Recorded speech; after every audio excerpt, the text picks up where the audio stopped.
the disconnect between what most people seem to want, good news, nice stories, emotional uplift, and what they need, the truth.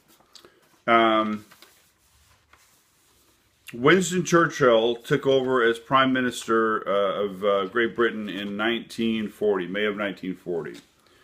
And he got together in a meeting with his cabinet members, and he said a couple things.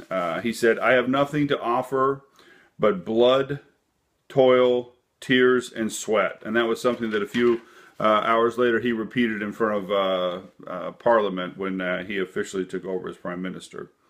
And he also confided during the meeting to one of his senior party officials, "Poor people, they trust me, and I can give them nothing but disaster for quite a long time."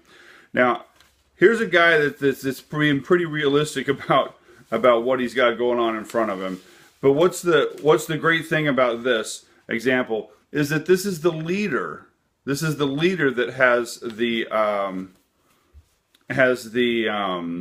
honesty, frankly, to assess the situation for what it is, and to approach it in that way. Now, you could look at it that's very negative, but it's also very realistic, and it gives the leader, and therefore all of his subordinates, in this case the people of Great Britain and the Commonwealth all across the world, a starting point to go from. And I guess you could look at it that no place to go from here but up, right? So what's the problem then? Or not, what's the problem? It becomes a problem when it's not the leader that is giving the message that people don't want to hear, that things aren't all rosy.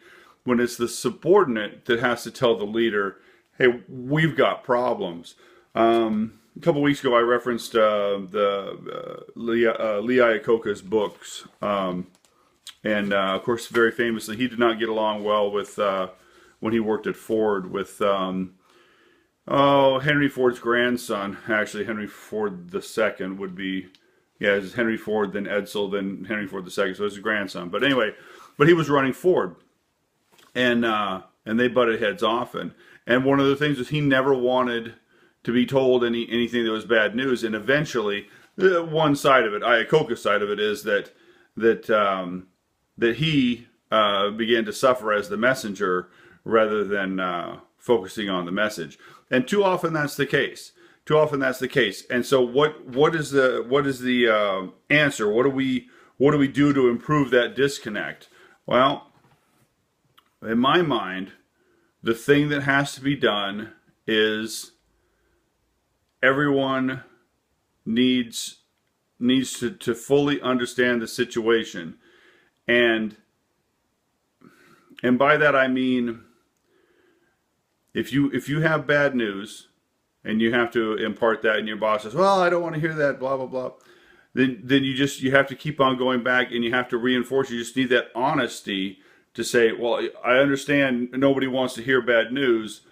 However, if we continue at the certain path, whatever we're doing, this is going to be the end result." Well, we can flex it around. It's like, "No, ma'am, we can't do that. No, sir, that won't work that way. And here's why." You have to be the end all, know all, be all of knowledge, so that, not that you can be Debbie Downer and just, "Well, that's not going to work," but you have to be able to tell them why it won't work. And I think that if you're able to justify your assertions from a position of strength, I think that's really the key. And it's difficult. It is. And I've been in that position, and I think pretty much everybody in this class has been in a position where you have to work with a boss that doesn't want to hear it. "Well, I don't want to hear." Well, you know what? Sometimes they need to hear it. And if you can stay calm and rational, not get overly emotional, and don't take things personally, and say, this is the way this is, and this is why. I think that's key, is knowing the why things work the way that they do, and being able to reinforce with information and knowledge. I think that that's really key. Thanks for listening.